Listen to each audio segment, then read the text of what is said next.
1970 pickup starter won't crank the engine.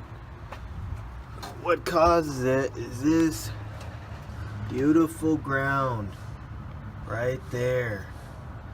It's loose. There's literally nothing. Look at that. That right there will cause it not to start. It just engages.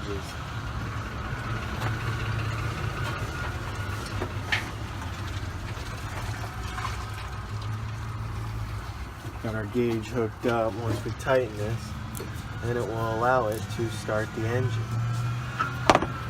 Sure, you are cleaning the cables up. If you clean them up correctly, you'll see they have a clear connection, and that'll help with the cranking force as well.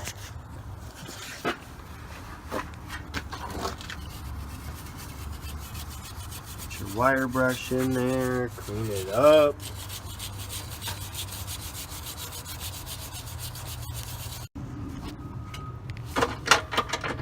So we got this back on there.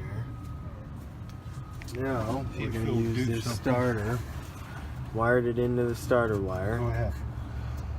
Alright, hold it. Stop. We're getting stuff caught.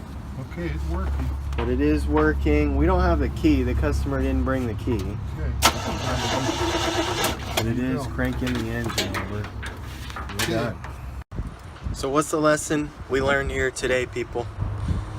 Check your battery terminals.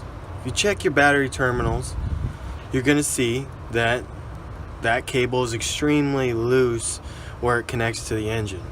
Make sure you're knowing which one to check. The ground one can connect to the engine. Do not connect any positive red cables to the engine. That's not a good idea. If you want to know why, leave a comment in the comment box below and I will answer your questions. Thank you. Please like and subscribe to our channel. Have a good one.